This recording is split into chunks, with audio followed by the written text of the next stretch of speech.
Lo busqué. Chavo random que llegaba a mi vida. No, el que se parece.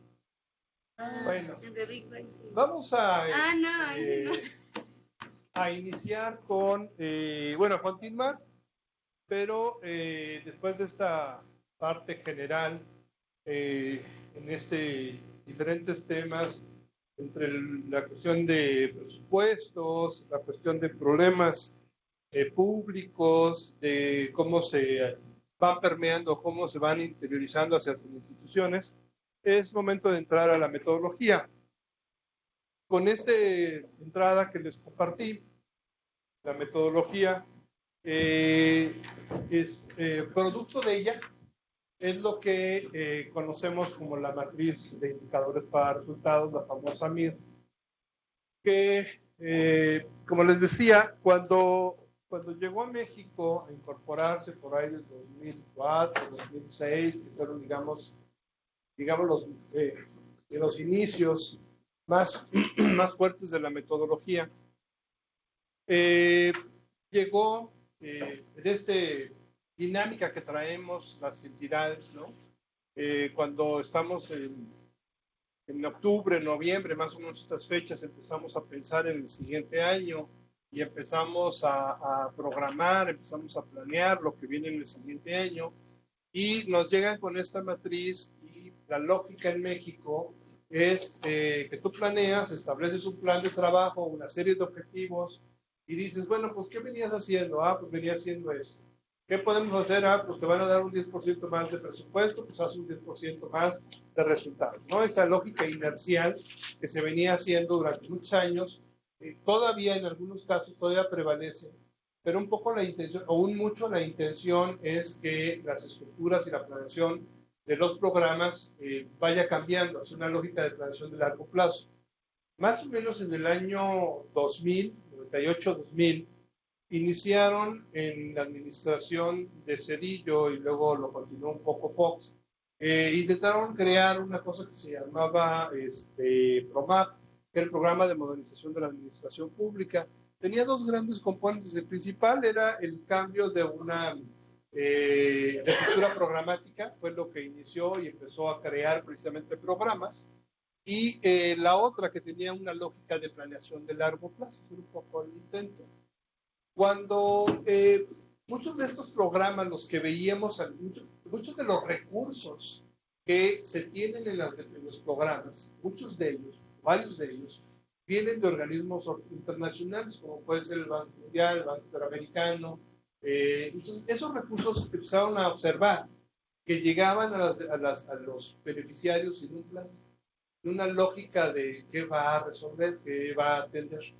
Y entonces las autoridades mexicanas empezaron a investigar o a analizar qué había en el mercado para autorizar. Recuerden que les decía que la metodología nace para alcanzar un objetivo.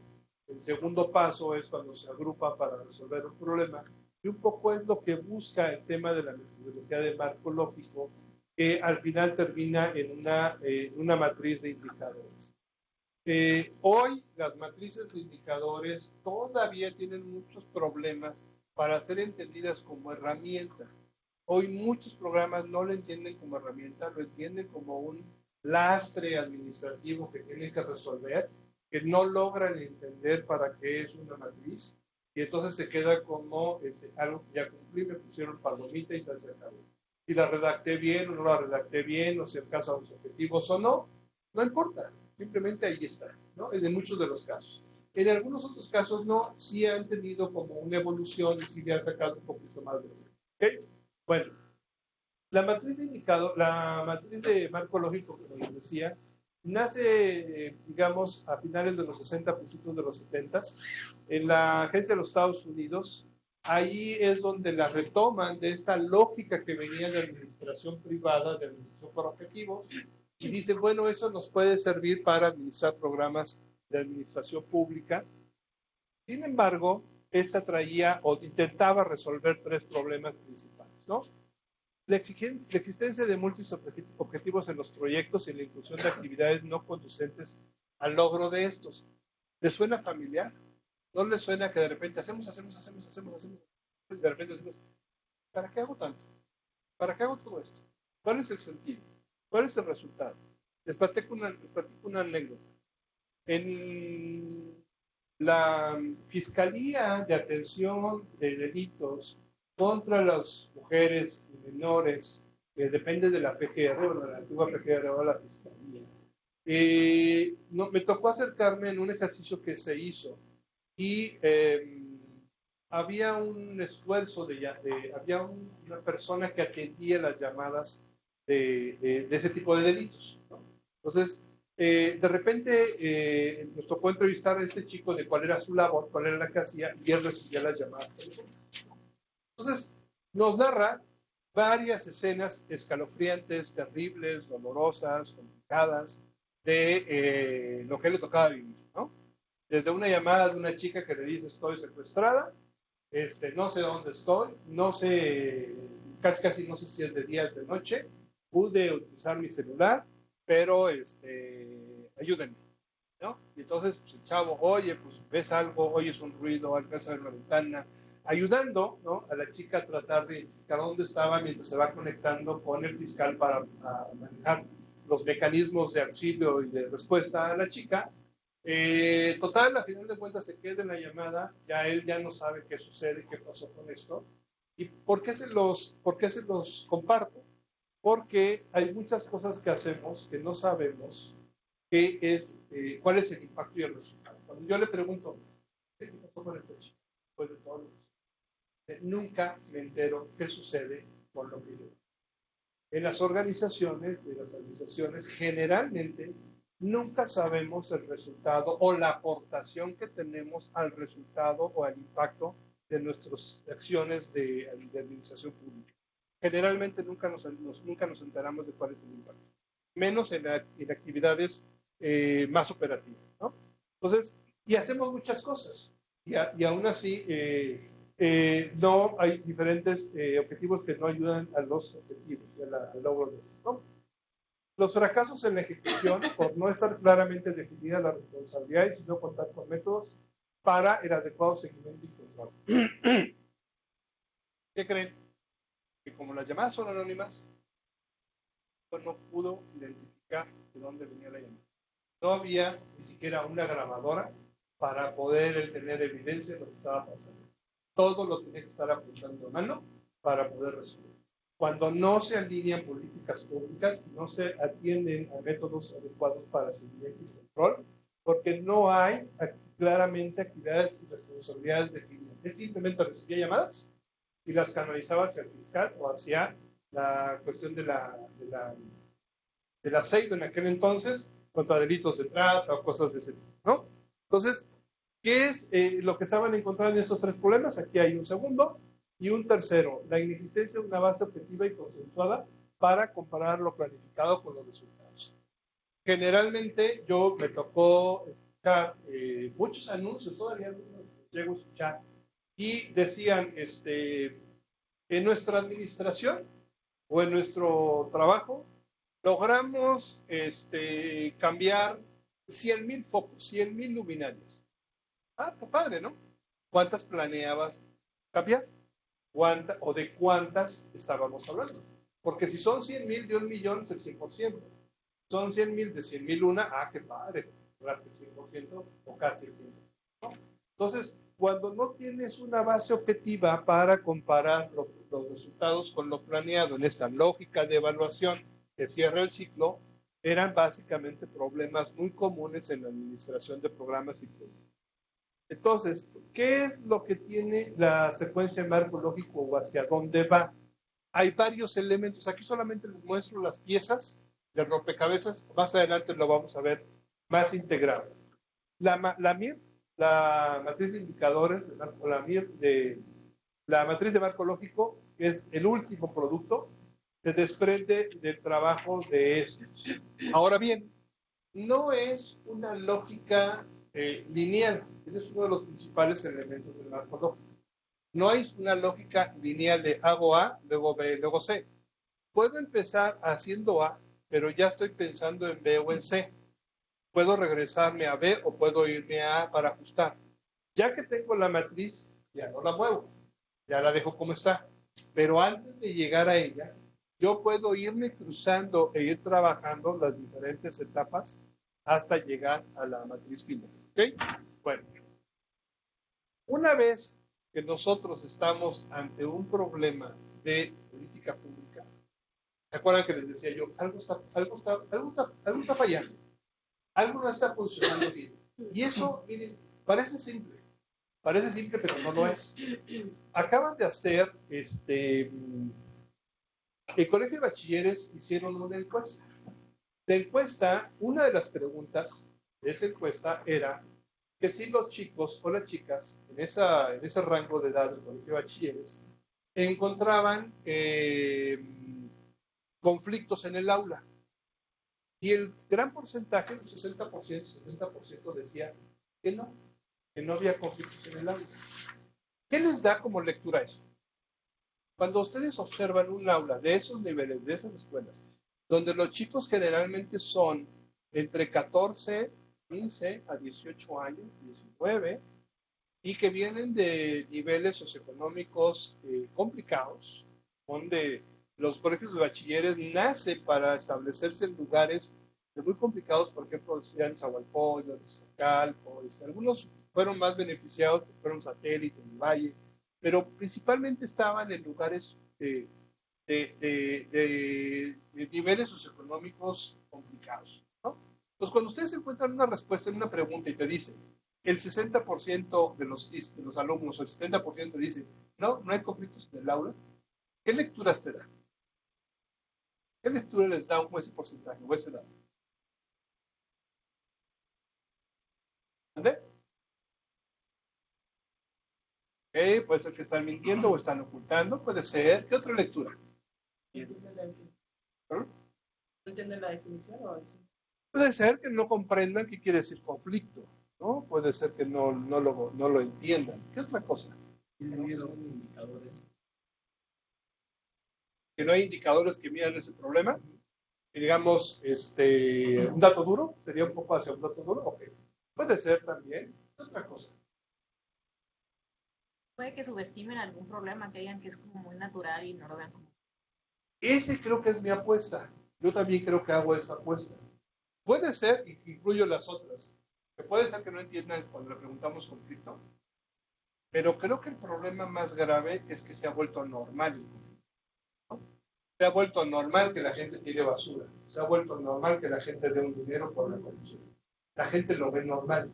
O sea, cuando tú le dices a, digamos, ese tema del conflicto, ya cuando le preguntas a lo mejor, ¿has visto si tus compañeros se pelean? O sea, se han golpeado, se han puesto a golpes.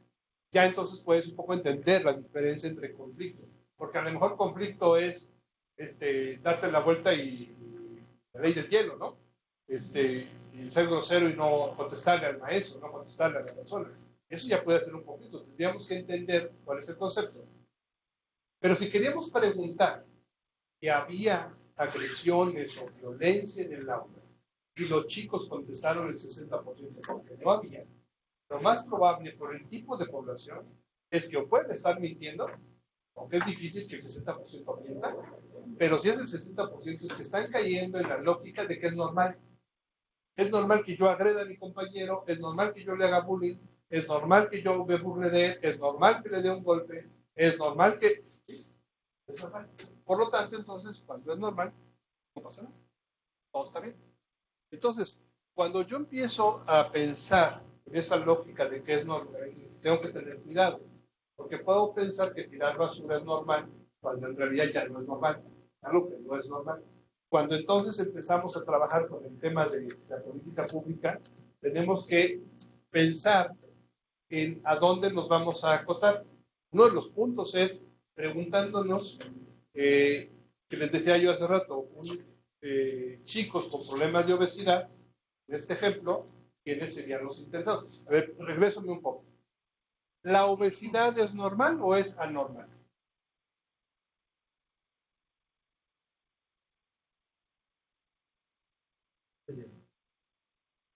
Sí, es normal.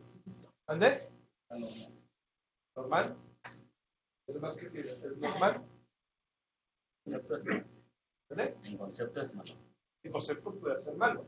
Cuando hablamos de si nos va, ahí empezamos si nos empezamos a meter al concepto, tendríamos que irnos a términos médicos para saber entonces dónde está el límite, donde estoy ya en lo malo o estoy no en lo malo, para saber si es normal. Pero digamos, dependería también de elementos, por ejemplo, de, ¿cómo le llaman? De rasgos, ¿no? De herencia, por ejemplo, ¿no? Si mi papá, mamá son de una complexión robusta, y si yo soy robusto, es normal. Y estoy hablando de que es una obesidad con problemas ya de salud, donde me está impactando ya en salud, a lo mejor estoy pensando que no es normal. Se vuelve complicado, ¿no? Se vuelve complicado poder entender qué es normal y qué no es normal, hasta que entonces entendemos el problema y nos regresamos a la imagen esta que les ponía de la ecología. A lo mejor, déjenme poner otro ejemplo.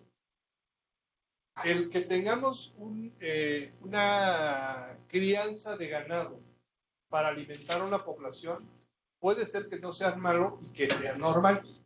Pero ¿qué pasa cuando tenemos una población tan grande que tenemos que alimentar a tantas personas, que tienes que tener tantas vacas, que tienes que tener tantos campos para poder criarlas y poderlas tenerlas? Entonces se vuelve un problema de que respiran más, defecan más, etcétera, etcétera, y se vuelve, entonces empiezas a ver, se empieza a volver mucho más complejo. Entonces tengo que acotarlo, tengo que buscar entonces en dónde se está generando un problema.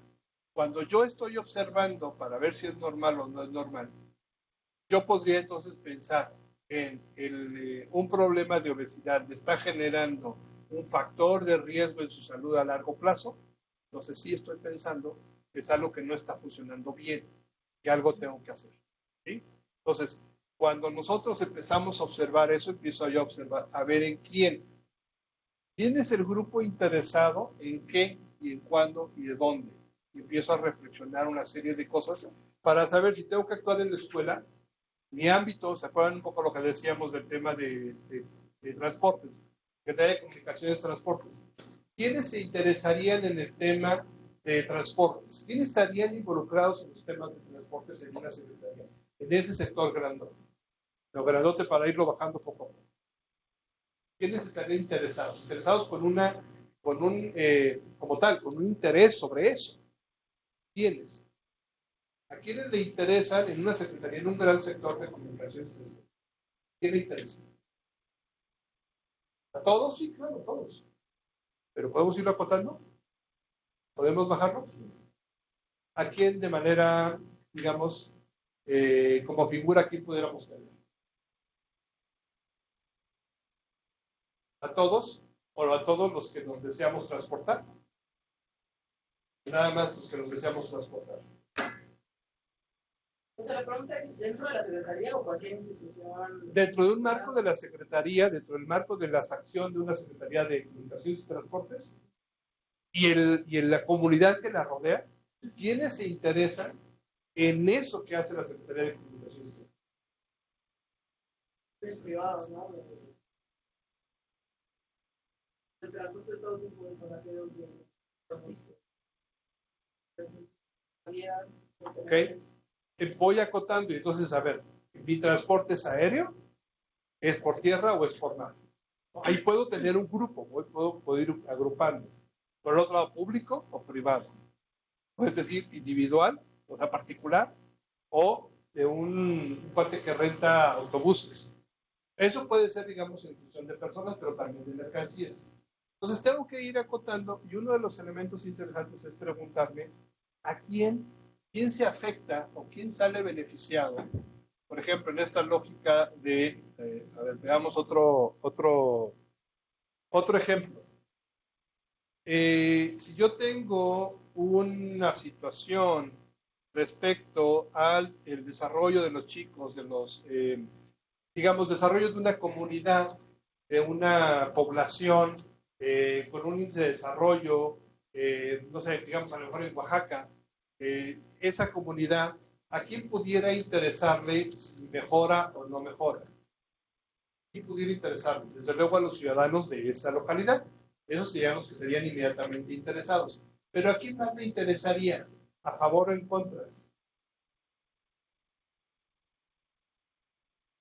Por ejemplo, vamos a suponer que en esa comunidad es un puerto pesquero, para acotarlo un poco más. Estoy pensando en un puerto pesquero y la fuente de sus recursos es la pesca, desde luego, de un cierto producto en particular. ¿Qué pasa si empiezo yo a pensar en algunas acciones de gobierno, de administración, y yo empiezo a pensar en cómo logro transformar esa comunidad para que puedan pescar mejor? ¿Quién te puede interesar o a quién le puede interesar, para bien o para mal? Desde luego a los pescadores, ¿no? Eso es inmediato, eso es de cajón, los pescadores. Después, Funcionarios de barcos. ¿ok? A los concesionarios de barcos o las empresas de navieras, ¿no? Que tienen 3 o 4 barquitos, contratan pescadores o el propio pescador individual, ¿no? Ahí tengo ya 2 figuras, 2 entes. ¿A quién más? ¿Quién más me interesaría?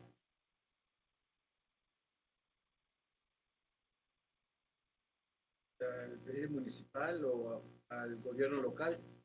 Ok, me va a empezar a generar a lo mejor alguna lógica de desarrollo económico, no sé, a lo mejor al meter tecnología, por poner un ejemplo, al meter tecnología, mejores barcos o mejores redes, pues entonces el gobierno municipal podrá tener un poquito más de manejo de dinero porque se empieza a mover las mercancías, ¿no?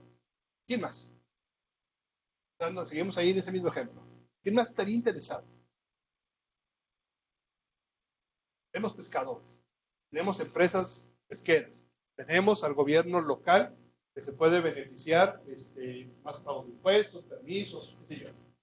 Más. Pequeños empresarios, no sé.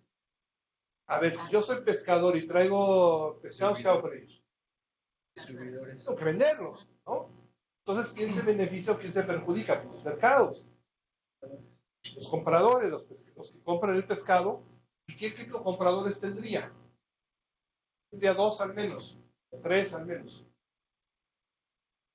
El que compra para revender, el que compra para procesar y vender, digamos, una pescadería, lo compro para vendérselo a alguien más. Un restaurante que lo compra para procesarlo y vendérselo a alguien, un comensal. Y puedo tener un padre o madre de familia que compra para su propio beneficio. ¿Pudieran ser interesados? Sí, ¿no? ¿Alguno más? Por eso se ha ido uno bien importante. ¿Qué pasa cuando yo meto tecnología? A ver, tengo ahorita, o sea, ¿qué espero yo al meterle tecnología? ¿Qué es lo que yo estaría esperando al meterle tecnología? Hacerlo más eficiente, producir más. ¿Qué? Lo hago más eficiente y entonces tendría yo más pescados, bueno, más peces o pescados por menos dinero, menos costo, ¿no? Eso implica entonces que estoy obteniendo más producto del mar. Al obtener más producto del mar, ¿qué está sucediendo? ¿Quién se interesaría en lo que yo estoy obteniendo como producto del mar?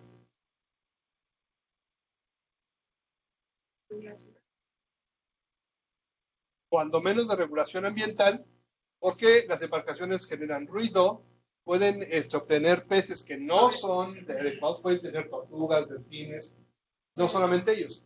Si se dan cuenta, también hay otro actor, que pueden ser las ONGs o los ecologistas, ¿okay? Pueden ser de peso. Por eso es importante cuando yo empiezo a analizar una posible acción o un posible impacto como administración o como entidad gubernamental o entidad pública, cuando yo intento ir empezando a identificar quién se puede beneficiar y quién se puede perjudicar. ¿Por qué los tengo que analizar? ¿Por qué tengo que identificar quién se beneficia y quién se perjudica? ¿Para qué? Es un ejercicio ocioso. Ok, sí, puedo, digamos, los riesgos a que funcione o que no funcione, ¿no? O que si, por ejemplo, afecto negativamente. Claro, tú afectas a alguien, digamos, a un poblado cercano donde no tienen esa tecnología, pues va a empezar a decir, no, mira, que el pescado va a salir malo y que entonces esto, el otro, pues perjudicar, ¿no? Entonces, es para pensar estratégicamente. Bueno, aquí tienen ustedes una pequeña tabla, un ejemplo de algunos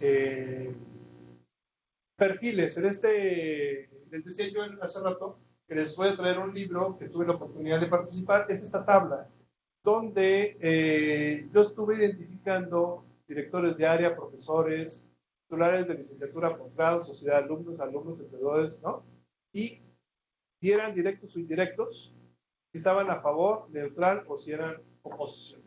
Me estaban permitiendo acercarme a una información importante sobre lo que yo estaba pensando generar o cambiar esto en una universidad, en un centro de desarrollo académico. Y entonces, en una universidad, en esa población donde yo estaba como pensando qué hacer para cambiar o para mejorar, yo empecé a observar a estos actores. Y entonces me pregunté, ¿el director de área quiere que cambien las cosas? ¿Para bien o para mal?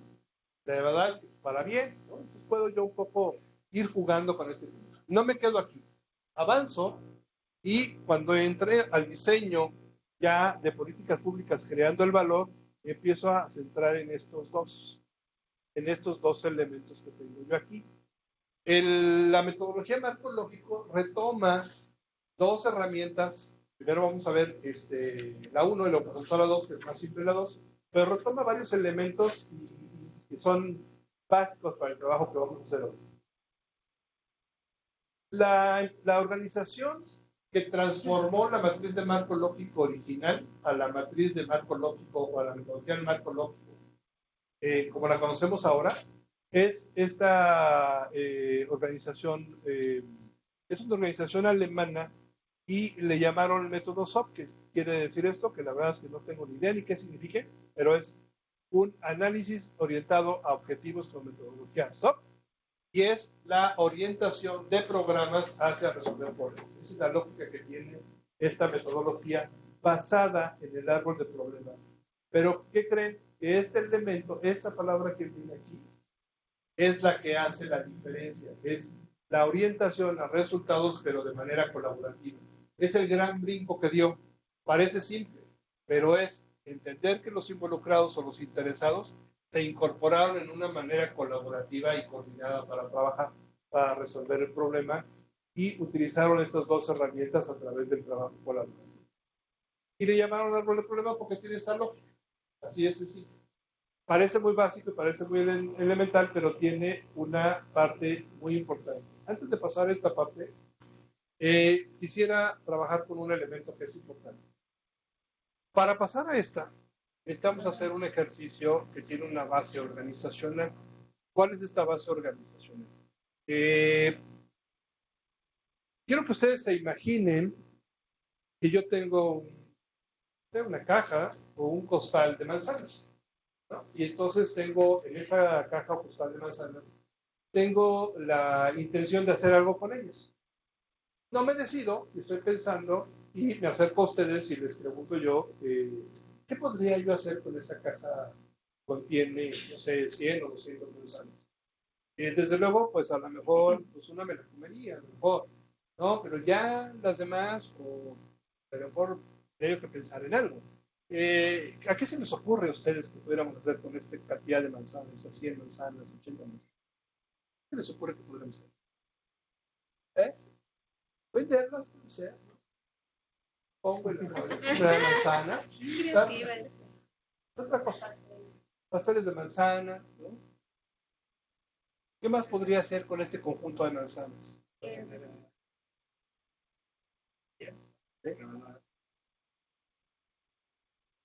Venderlas con un mecanismo de proceso. ¿Qué más? Abran un poquito su mente y empecemos a pensar qué más podría yo hacer con una manzana o con las manzanas. ¿Qué más puedo hacer con una manzana? Hay mermelada, jugos. ¿Qué más podría hacer? Herber. ¿Qué más podría hacer? ¿Ya se nos acabaron las ideas? Trueque, manzanas con naranjas o manzanas con algún producto. ¿Qué más podría hacer? Sembrar un árbol de manzana. No se pudiera sembrar más manzanas y árboles y venderlas, ¿no? Dar con la venta. ¿Qué más podría hacer? Pasteles, ¿no? Pay de manzana, pastel, strudel, postre de manzana. ¿Qué más podría hacer? Ya se nos acabaron las ideas. Regalarlas. Regalarlas, ¿no? Envenenarla. Envenenarlas. Hacerla. ¿Cómo hacer? Nunca te voy a aceptar una manzana. ¿Saben qué contienen las semillas de manzana? Ay, mira. Sí, Ven, seguro. tenía razón. Una cantidad muy pequeña que si llegas a traer un par de huesitos, no pasa nada porque además va contenido y salen del cuerpo, ¿no? Pero sí se puede extraer cianuro de los huesos de manzana. Ven. ¿Qué más podemos hacer con las manzanas? ¿Se nos acabaron las ideas? ¿Eh?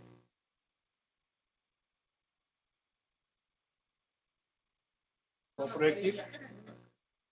Una mascarilla de manzana. ¿Alguien de ustedes las ha visto en las oficinas o en las casas? Así es. ¿No? Con algunas especias clavadas. O así simplemente. ¿No lo han visto? La hacen para absorber las malas vibras. Me han contado. Para la mala vibra. La absorben para la mala vibra. ¿Otro? Oiga, ¿podrías voltear tu computadora para que veas? Para que lo ¿Podrías vean. voltear la parte de atrás de tu computadora? No, al revés. Ah, un logo. Un icono. Un icono, sí. No. Un icono, puedo usar una manzana como un icono, como un logo. Puedo usarla para dar clase, para explicar con manzanas, ¿no? ¿A qué voy con todo este ejercicio que a lo mejor puede ser ocioso? Si nosotros en este momento le diéramos uso de las manzanas en Internet, fácil, nos arrojaría unas 100,000 más opciones. Ponértela aquí en la cabeza para tiro al blanco, regalárselo a la maestra, 7,455, todo. Entender la gravedad. O sea, ¿a qué voy con esto? Hay una trayectoria muy grande de opciones de qué hacer cuando nos enfrentamos a tomar decisiones. Hay un espacio muy grande, muy grande. El ser humano se vuelve biológicamente incapaz de resolver un problema. Y esto de unas manzanas fue tan sencillo que encontramos 30 o 40 opciones. Imagínense cuando nos enfrentamos a un problema mucho más complejo, mucho más amplio, como el atender temas de delincuencia juvenil, o como temas de conflicto entre parejas, o como el tema de rezago educativo, o cualquier otro. Se vuelve mucho más complejo para hacerlo. Entonces, una primera lección es que los seres humanos somos incapaces de poder observar todas las alternativas. Somos inútiles ante las alternativas. Eso no es nada malo. Al final de cuentas tenemos que entender que tenemos una capacidad limitada. Que somos, Herbert Simon lo conceptualizó como seres de racionalidad limitada. Estamos limitados ante un cierto escenario porque no tenemos todo el espacio completo de alternativas. Por eso estamos limitados. ¿Okay? Al inicio de mi charla yo también les decía que no tenemos todos los recursos. Hablábamos, hoy por hoy, estamos enfrentando una crisis de manejo de recursos en las instituciones muy complejo. Cuando no tienes recursos, empiezas a pensar en cómo resuelves también problemas. Porque antes decías, pues tenía yo 100 pesos y con esos 100 pesos alcanzaba y resolvía tanto. Ahora no tengo esos 100 pesos, ahora tengo 80. Pero ¿qué creen? Sigo teniendo el mismo objetivo. Sigo teniendo, por ejemplo, el colegio de bachilleres, nos redujeron el 30% del presupuesto, pero yo sigo teniendo cerca de 100,000 alumnos. Entonces, ¿cómo le haces para atender a 100,000 alumnos con menos del presupuesto que tenías? Tienes que empezar a tener alternativas. Pues no alcanza. El tiempo no alcanza. No tenemos alcance para resolver ese tipo de situaciones y problemas. Entonces se vuelve más complejo. Y ahora, cuando tenemos tanta información y tantos elementos, la capacidad de decisión se vuelve todavía mucho más compleja. Vayamos a un ejemplo muy sencillo. Todos nosotros en algún momento dado nos hemos visto en la necesidad de cambiar un equipo de celular. Todos. Hoy, digamos, han evolucionado de ser un celular que usabas para llamadas telefónicas, ahora es un smartphone, ¿no? Un teléfono inteligente.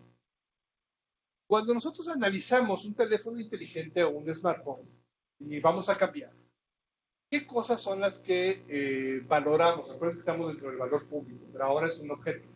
¿Qué valoramos en un teléfono? ¿Qué valoran ustedes? ¿Qué aprecian en un teléfono celular cuando piensan cambiar del que tienen hacia otro?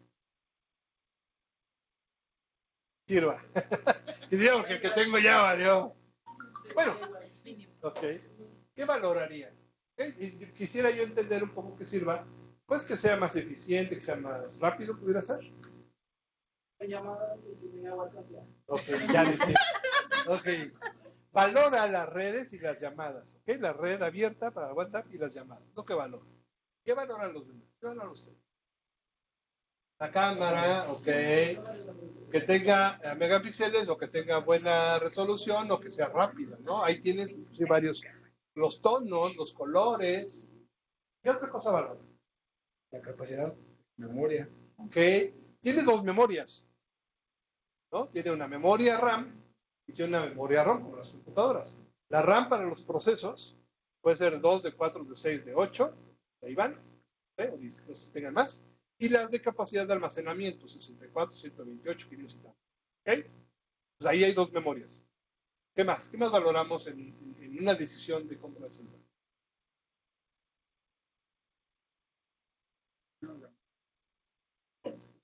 ¿Qué leemos detrás de la marca? O sea, sí la marca, estoy de acuerdo. Pero, ¿por qué la marca? ¿Qué leemos de la marca? Muchas veces tiene ya como un sello de garantía. Por ejemplo, Apple, sabes que O sea, te garantiza que va a servir de entrada, ¿no? pues sí, Te que garantiza ya que va a probó servir. su garantía en otras partes. Porque no haya tenido problemas como Samsung que tuvo un modelo que no te dejaba subir al avión. Fíjense cómo se queda grabado. Eso ¿no? Queda tan grabado que ahora todos los Samsung, la gente no quería ni subir con el Samsung, ¿no? Decían, no, Samsung va a explotar. ¿Ok? Sí queríamos. Más si me lo regalaban, ¿no? Ok. Si nosotros empezamos a analizar los teléfonos, y luego no solamente el teléfono, a ver qué pasa con el servicio. No es lo mismo Telcel que Movistar o que AT&T. ¿Estamos de acuerdo? Pues cuando compramos un teléfono también observamos eso. ¿Qué pasa cuando empezamos a revisar? ¿Alguien le ha dado clic a donde dice especificaciones? ¿Sí? ¿Qué aparece? Un listón, ¿no?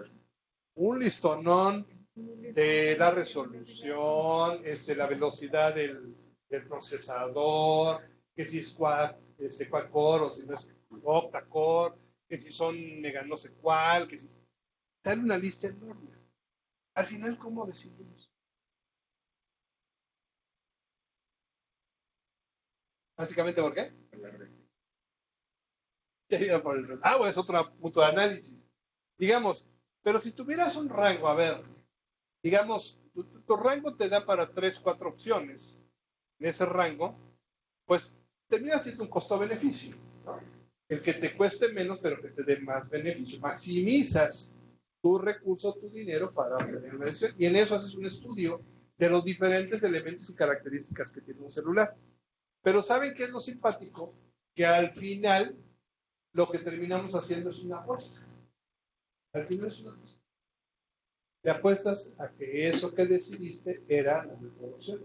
A veces le atinas, a veces no. Lo mismo sucede con el tema de las políticas públicas y las causas adyacentes y las causas subyacentes. Vamos a trabajar con un elemento antes de pasar aquí. Y les voy a pedir que me ayuden. Un equipo va a trabajar aquí para que nos puedan ayudar con la imagen y otro equipo me va a ayudar de aquel lado.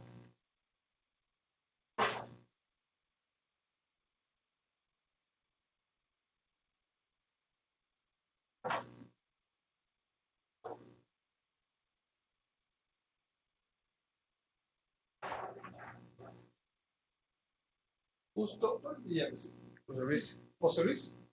Justo de José Luis con tu compañera que está allá atrás van a trabajar aquí, que son 2, 4, 5, y ustedes 2, 4, 6, de lado, trabajarían en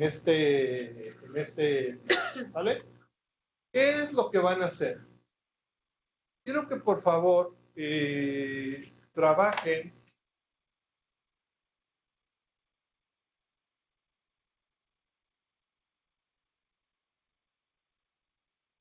y hagan una lista de este lado y una lista acá.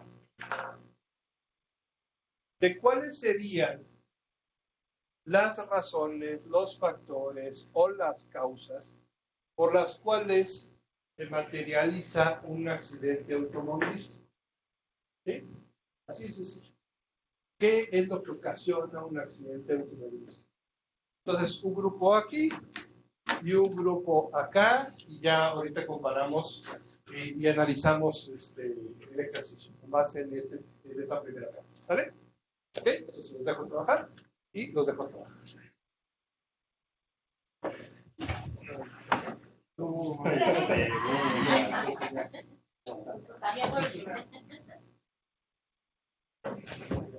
Los compañeros que nos están viendo en línea, pues traten de hacer el mismo ejercicio, traten de investigar, analizar o sacar las razones, las causas, los elementos, los factores que llevan a la materialización de un accidente automovilístico. ¿A qué te refieres con el alcohol, no? Es un listado normal. Sí.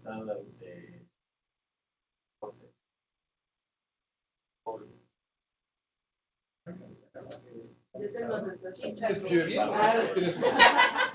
¿Te vas a quejar? ¿Te vas a quejar? No, tienes que los anuncio pornográfico. Anuncio. También. Esos son reductores de velocidad. Buena manera de yo una vez Falta de felicidad. esto no fue porque las fechas no son del todo. No esquivas del todo. Bueno, hay Pues no, sí, tienes razón, pero lluvias como falta de iluminación. falta de vista.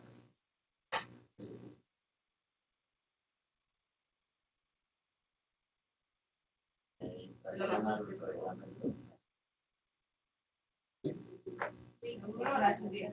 O sea, que te pases a ¿Te estás acordando de también señalamientos, ¿no?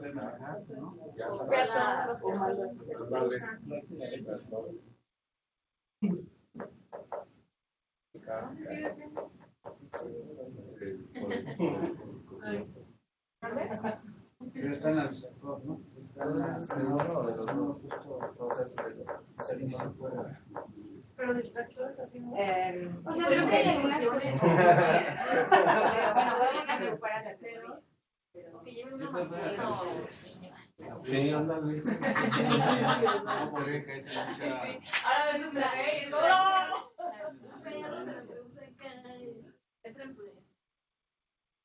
Ya hay influencias. Sí, En habilidad, ¿no?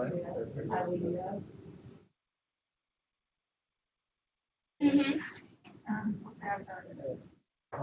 Embriaguez es una cosa como drogas. Puede que sea que tú cuando vayas ahí en el camino, que no haya luz de caer la rama. Falta de iluminación. No hay obstáculos. No hay infraestructura. Mal estado del coche. No, Pero si tienes luz.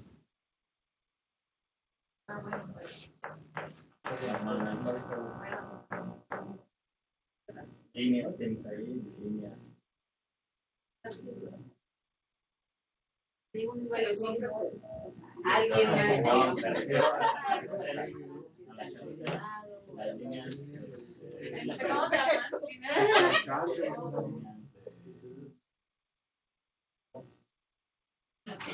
líneas.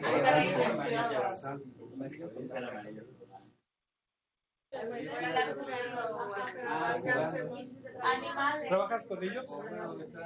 Bueno, ¿Trabajas con ellos, por favor? Que por Sí, claro. alcance, llegan. disculpa de hacer, pero yo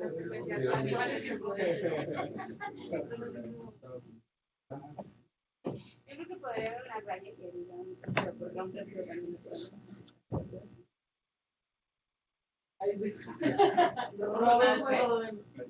Aunque es en pareja. Ya. Estar escapando de la policía. Persecución. Por no respetar, o de un secuestro, Ah, muy bien.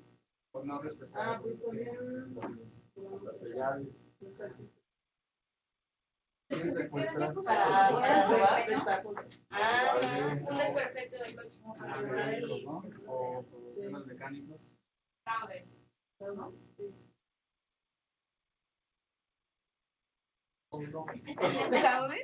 Envenenado. Van a copiar, copien bien, Porque le aventaron una manzana. No, regresar.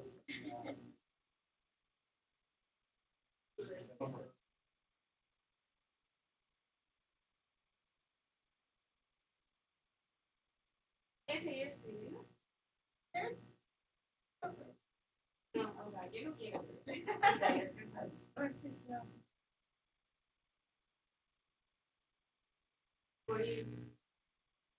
Bueno, si eso no se dedica como hablando con alguien.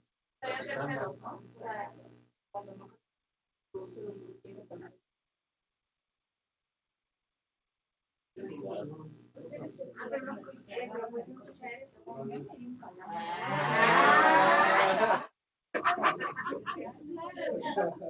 Si tienes la colección. Pero esa va a haber Enfermedad de... Con la narcolepsia te quedas dormido.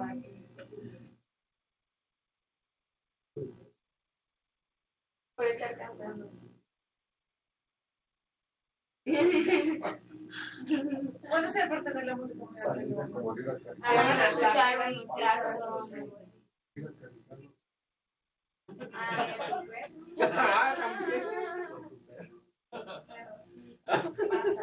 No, sí, ya ni para.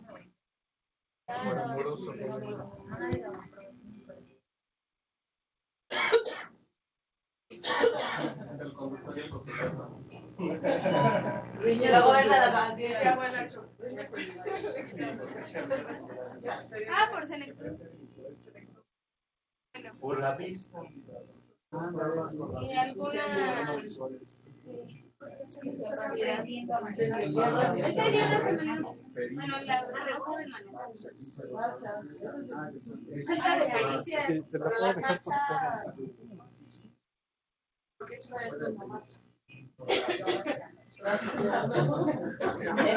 Fenómenos climáticos. Fenómenos acá.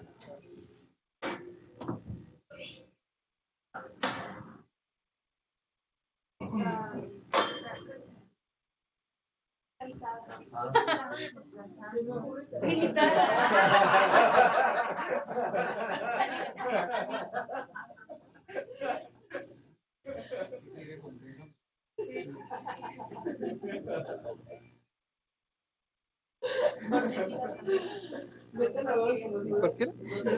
A lo mejor quieres checar para cobrar.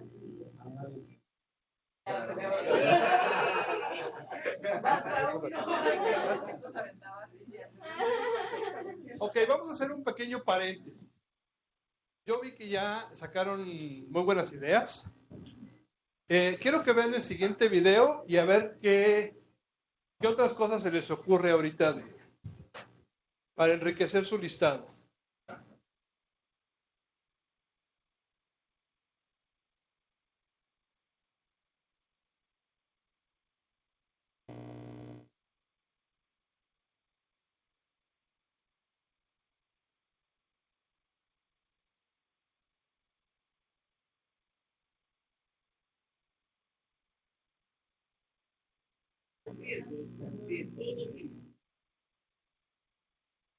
Por ejemplo, cuando la distracción provoca colisiones, tal como sucedió en la calle Aguacaliente, que conecta Soyapango con San Salvador. Veníamos de Soyapango hacia abajo. A partir de las 5 de la mañana, hacia abajo hay 2 carriles y hacia arriba solo es un carril. Aún nosotros veníamos en el carril y veníamos a 40 máximo.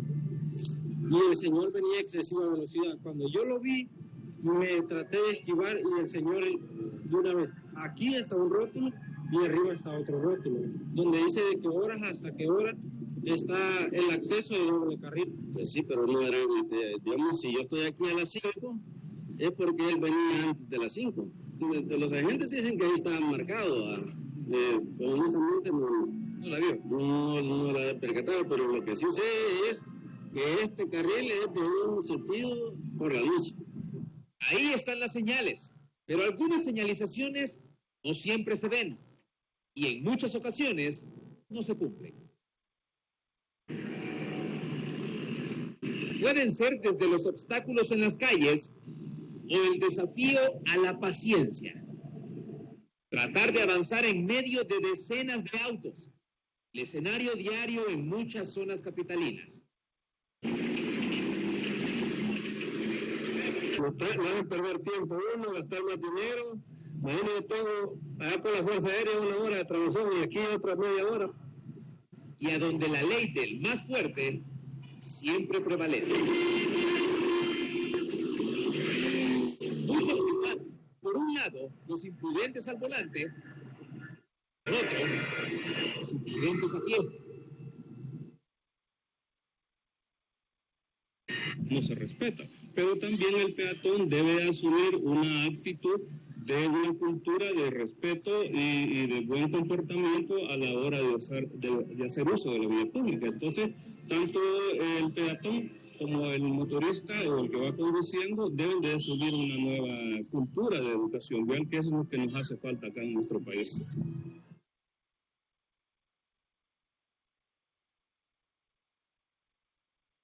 Todavía estamos manejando con bastante imprudencia y riesgo. Cada mañana y hasta el final del día, ¿cómo manejamos?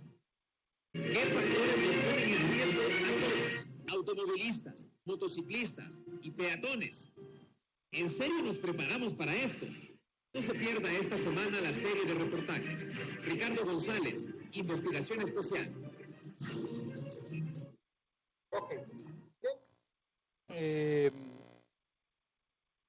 Comentemos algunas cosas sobre lo que vimos. Seguramente muchas de las que vieron ahorita en este pequeño reportaje que ahí sacaron, Colombia, Ecuador, no sé dónde sea, y ustedes encontraron varias, ¿no? ¿Cuáles encontraron? Platíquenme un par de ustedes y luego vamos un par de ustedes, tratando de que no se repitan para hacerlo variado en función de las causas o factores o elementos.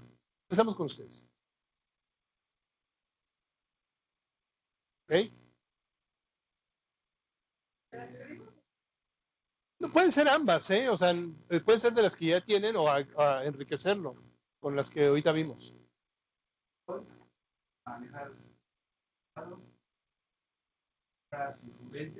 Ok, vamos a trabajar con estas dos. ¿Vale? Vamos a trabajar con estas dos. Ustedes también encontraron por ahí algunas cosas similares, ¿no? Es importante, cuando hagamos nuestro análisis, trabajar e ir aterrizando con la idea lo más clara posible. Por ejemplo, el celular, si bien el concepto, la idea, no es el celular aparato cosa, ¿no? Sino es el uso del celular, pero ni siquiera el uso del celular, sino el inadecuado uso del celular. Porque el uso del celular, si yo trajera manos libres, pudiera ser menos riesgoso. Hay diferencias. No necesariamente lo debo de usar, pero si tengo que usarlo, es menos riesgoso si uso en manos libres o si le pido a alguien que lo use por mí. ¿Sí me explico? Entonces, cuando hagamos este tipo de ejercicios es importante tratar de aclarar que no es el uso del celular, sino el mal uso del celular, ¿no? Porque nos da diferencias con respecto a al manejo de los conceptos, ¿no? Por ahí luego teníamos el tema del alcohol, ¿no? Igual, lo mismo, el concepto de alcohol no nos genera problema, Pero sí, el manejar en estado de embriaguez o alcoholizado, pues desde luego ya genera un nivel de riesgo más alto, ¿no? Ok, pasemos acá con ustedes. ¿Qué nos pueden platicar? Bueno, lluvia, inundaciones y fenómenos. Mal estado del coche, anuncios, mala infraestructura. Ok, vamos a dejarlo hasta ahí. Analicemos el primero, el mal estado climático. Para que pudiéramos considerarlo como factor, ¿qué le falta? Porque el mal clima, por ejemplo, ahorita pues podemos decir, oye, pues está lloviendo. ¿Pero estamos en riesgo? Sí, es un factor, es una condición, es un factor. Pero entonces, ¿qué le faltaría para que fuera un elemento de riesgo? ¿Qué faltaría? Básicamente, el lugar donde está ocurriendo. Exactamente, en la vía en la que voy, o en las vías carreteras, o en el lugar donde voy transitando, ¿no? En el lugar de traslado. ¿Sí? Entonces, ya me ayuda a tener un poco más. Desde luego, bueno, pues ahí encontramos otro elemento. La lluvia por sí, o el mal clima por sí, ya es un problema. Pero si ese me genera una mala visibilidad, ya es otro tipo de problema, son dos problemas diferentes. ¿Les ha pasado que de repente van conduciendo y se empaña por dentro? A veces ni siquiera está lloviendo, a veces solamente es el frío afuera, pero la visibilidad es por dentro. ¿Okay? Entonces pueden ser problemas diferentes o causas diferentes. A ambas requieren soluciones diferentes. Si está lloviendo muy fuerte, a lo mejor mi solución es detenerme, o a lo mejor mi solución es irme a un lugar más seguro, o si se está empañando por dentro, pues mi solución será limpiarlo. Son soluciones diferentes. Por eso es importante redactarlo o aclarar la propuesta lo más adecuado posible. Luego teníamos otro, por ahí habías comentado otro. Ok, mal estado del coche. Fíjense, este es bien interesante. No solamente el automóvil en mal estado ya es por sí un problema, pero cuando nosotros preguntamos, y ustedes seguramente lo plantearon así, yo les dije, a ver, ¿qué generan los accidentes? Y la pregunta para el análisis es de ¿por qué se ocasionan los accidentes? Entonces una respuesta fue por el mal estado del vehículo. Si yo al estado del vehículo le repregunto ¿por qué está mal el vehículo? Me da otras alternativas diferentes, con soluciones diferentes. Ahora yo les pregunto, ¿por qué puede estar o por qué está mal el vehículo? ¿Cuáles serían las respuestas o la respuesta? ¿Vale? Falta de mantenimiento pudiera ser. Y aprovechando ahorita el elemento de falta, quiero también compartirles que traten de, en este tipo de análisis, evitarla. ¿Por qué? Porque puede que tenga mantenimiento, pero no es el adecuado, ¿no? Entonces, aguas cuando le ponemos falta, porque ponemos falta es como si hubiera ausencia. Puede ser que sí, se vale. Puede ser que no tenga mantenimiento desde que lo compré, entonces es una falta de mantenimiento. Pero la otra es que pueda ser inadecuado, ¿ok? Pues ahí tengo yo, carece de mantenimiento periódico, ya le cambio un poco el sentido, y por el otro lado también tengo un mantenimiento inadecuado. ¿Por qué otra cosa puede estar mal el vehículo? ¿Alguna falla mecánica de fábrica o una falla inesperada mecánica? Como puede ser frenos, alguna cosa normal atribuible a una falla normal de vehículo. ¿A qué otra cosa le atribuyo yo al automóvil en mal estado? En el taller, pues a veces hacen eso. Pues, para que te reparen una llanta. Puede ser, o sea, puede ser que alguien te ponga un clavo y eso te genera una falla. No es ni problema de mantenimiento, no fue problema de mal aplicada a la compra de llantas, pero pudo haber un delincuente o una mala persona que te puso algo y eso te generó el accidente con las llantas. Puede ser. Digo, esperemos que no, pero puede ser, ¿no? Ok. Otro, ¿tienes por ahí otra? Ok, infraestructura, ¿qué? Inadecuada infraestructura. Fíjese, aquí nos da otros aspectos. Ahorita pasamos con ustedes, ¿no? Nos da otros aspectos. Es la infraestructura carretera o infraestructura vial, ¿no? Es un poco lo que estamos platicando. Ahí volvemos un poco al tema de lo del automóvil. Es una mala infraestructura y cuando yo pregunto por qué, puede tener varias razones. Un inadecuado mantenimiento o mantenimiento fuera de temporada, porque no le pueden dar mantenimiento mientras está lloviendo, ¿no? Es como las casas, no puedes impermeabilizar cuando está lloviendo. Tienes que hacerlo antes de que lleguen las lluvias. Entonces, ahí tenemos un problema de mantenimiento. ¿Por qué otra razón pudiera estar mal la infraestructura? Gaste, uso, ¿no? ¿Se han dado cuenta que donde hay muchos trailers, muchos camiones, el pavimento está mucho más dañado que en los vehículos normales? ¿Eso cómo lo podemos describir en nuestro análisis? Excesivo o inadecuado, dependiendo. A lo mejor es muy usada. De hecho, las carreteras se miden mucho por el uso, por la afluencia de los vehículos y además el peso de los vehículos que pasan por ahí. Los de SCT hacen unas mediciones con respecto al volumen de vehículos que transitan, además de la cantidad, no solamente el peso, sino el flujo, la constancia de los vehículos. Eso también puede tener un efecto, es decir, una mala infraestructura puede ser por el exceso de peso y constancia de vehículos que transitan por ahí, ¿no? Otra puede ser la calidad del material usado para la infraestructura. Ustedes saben que un mal asfalto, un mal cemento, una mal estructura, pues termina generando hoyos. Otra, temas de delincuencia, por ejemplo, y no delincuencia que te quieran robar el auto o hacerte parar. Parece irónico. ¿Han visto ustedes que se roban las coladeras? ¿Sí? ¿Saben por qué se las roban? La venden por kilo. Las llevan a donde venden fierro viejo. Ahí las llevan y como pesan un montón, dan lana para cualquier cosa. Eso también genera accidentes derivados de la infraestructura, ¿no? Ok, pasamos con ustedes. ¿Algún par de ideas más? Velocidad.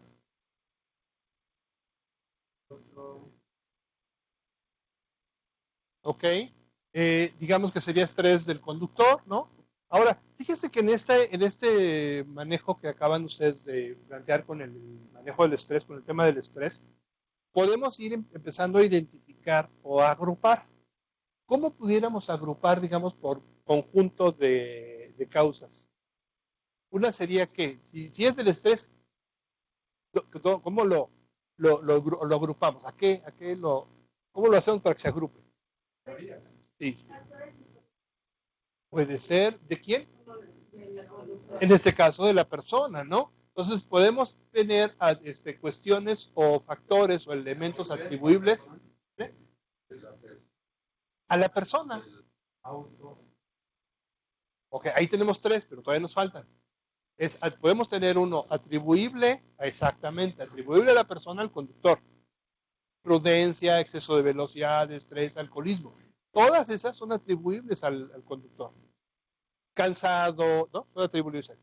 Otras atribuibles a la infraestructura, al medio ambiente, al vehículo, ¿no? Ahí tenemos otros grupos. Un par más, ustedes puedan leer. Reacciones al reglamento. Aparte de los terceros.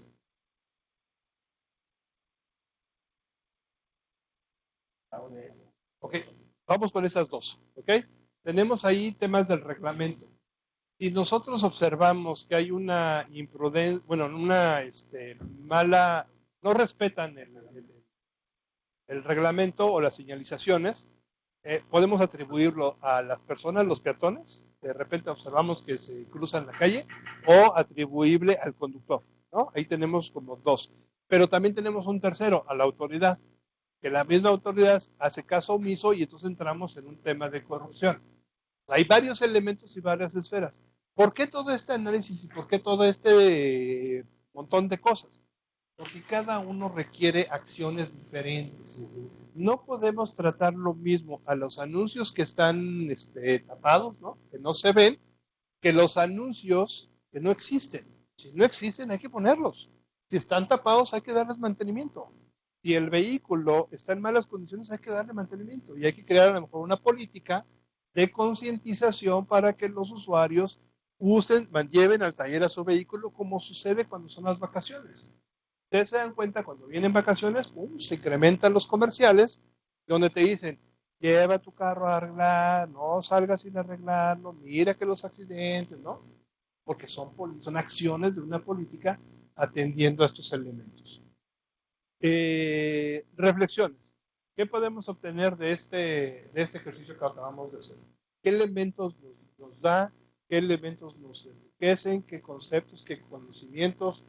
¿Qué hallazgos ustedes identificaron? Ahorita con este ejercicio. La importancia de identificar actores. ¿Okay?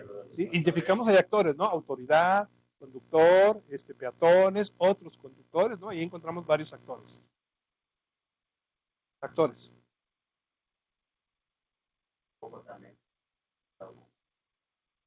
¿Ok? Sí, digamos, una característica de ahorita lo que estamos adentrándonos a la metodología de marco lógico es tratar de no irnos de manera inmediata con las soluciones. Un poco lo que les decía yo ahorita a Yasmín, cuando tú dices falta, pues inmediatamente dices pongo, ¿no? Pero a veces el ponerle no soluciona el problema porque puede ser otra la verdadera causa. Entonces, cuando estamos haciendo este análisis, lo más importante es tratar de no irnos ya con las soluciones. Eso vendrá después. Ahorita es un elemento de diagnóstico, un elemento de análisis de las diferentes causas y subcausas que tienen un acontecimiento o un hecho. Si nosotros estuviéramos en la dirección de mejoramiento del flujo vehicular o de los accidentes automovilísticos, podríamos tener elementos para diseñar una política pública. Recuerda que hemos estado trabajando sobre el diseño de un problema de política pública. Estos elementos me ayudan a diseñarlo. ¿Cómo me ayudan? Me ayudan a identificar que hay una probabilidad de ocurrencia de un accidente.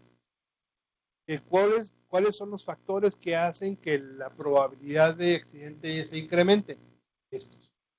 Estos factores incrementan la probabilidad de ocurrencia. ¿Sí? Alcoholismo, cansancio, estrés, todo eso que hace que la probabilidad aumente. Ahora, si el accidente se materializa, eso es otro elemento interesante. Una vez que el accidente se materializa, ya no es probabilidad, se materializó. ¿Qué pasa? ¿Cuáles son las consecuencias? ¿Qué sucede cuando se materializa ya el accidente? ¿Qué pasa? ¿Sí? Ok, hay un resultado, se acumula el tráfico, ese es uno. ¿Qué otra cosa? ¿Daños a? A mi economía, ¿no? Sí, sí, claro, a mi bolsillo, mi automóvil, mi familia, ¿no? Hay dos elementos, ahí son, otra vez, así como son atribuibles, ahora tenemos afectos a las personas o a los materiales. Pueden ser vehículos, pueden ser terceros, o puede ser lo que le llaman esto de propiedad de la nación, ¿no? Estas cosas que son del Estado, la localidad. Ahí tenemos. Ahora, de esto se pueden derivar todavía otras cosas. Pueden ser en su persona, pero pueden ser lesiones que no generen gravedad en la persona. Hay el clásico tirón, te lastimas, vas al doctor y ahí te la llevas y sales. Pero pueden ser cosas mucho más complicadas y caóticas. Para ejemplificárselos, un compañero, amigo mío, tuvo un accidente. Todo parecía que iba muy bien, todo funcionó, o sea, tuvieron un accidente, un cuate en bicicleta en un poblado se les acusó, se estrellaron con un árbol, la compañía les pagó todo este rollo, salieron bien, gracias a Dios, nada más los daños materiales del vehículo, pero después él tuvo problemas con su dentadura. No hubo problemas en su cuerpo en ese momento. Entonces, el efecto inmediato solamente fue lo material, pero hubo un impacto posterior en su dentadura, porque al momento del choque él apretó la dentadura y se la dañó. En ese momento no hubo problemas, ni a la semana ni a las 2 semanas. Como al mes empezó a tener problemas. Cuando analizamos y se materializa el problema de política pública, hay efectos e impactos. ¿Sí? Entonces tenemos de abajo hacia arriba, tenemos subcausas, como por ejemplo estrés, alcoholismo, drogadicción. tenemos causa atribuible a las malas condiciones en las que conduce el automovilista, y si se materializa el problema, tenemos el efecto de un impacto, un choque que daña el vehículo o lesiona a la persona. Pero de ahí tenemos un impacto. El impacto puede ser en la vida, puede morir, o inclusive puede terminar en la cárcel si es que dañó a una persona. ¿Se dan cuenta? Al final todo esto se le llama red causal. Es una red de causa y efecto. Si ustedes logran atrapar este concepto, es mucho más fácil poder construir una política pública, poder construir un análisis, porque nos puede dar elementos, así como la lógica de las manzanas o del teléfono, que al final decides por una, igual aquí tenemos que decidir por una o unas. ¿Por qué decidirían ustedes, por ejemplo, en este ejercicio? Ahora sí pasamos un poco a la decisión. ¿Por qué podríamos decidir si nosotros fuéramos autoridad sobre el manejo o sobre el tema de las accidentes viales en un crucero o en una zona? ¿Qué acciones creen así con esta información que pudiéramos implementar? Así a bote pronto. ¿Qué acciones creen que pudiéramos hacer? Si fuéramos autoridades, nos dicen, oye, ¿sabes qué? Ustedes como grupo de expertos, vamos a implementar algunas acciones para disminuir la probabilidad o el impacto de los accidentes automovilísticos. ¿Ok? Ejemplo, digamos, yo podría generar una publicidad que vaya dirigido a disminuir la probabilidad de riesgo. Una. Dos, mantener, si están, hacer unas visitas para ver que no se estén los anuncios bloqueando, y hacer corta, hacer poda, hacer esa parte para que siempre estén visibles. Mantenerlos, ¿no? Ahí tengo ya dos acciones. ¿Disminuyen el riesgo, disminuyen el accidente? Digo, ¿eliminan el accidente? No lo va a eliminar, pero sí puede disminuir la probabilidad de ocurrencia. ¿Cómo andamos en tiempo? ¿Con qué cerramos? ¿Con qué cerramos este primer bloque de ejercicios? ¿Con qué cerramos? ¿Qué se llevan? ¿Qué se llevan con este primer ejercicio o estos primeros contenidos de metodología de marco lógico?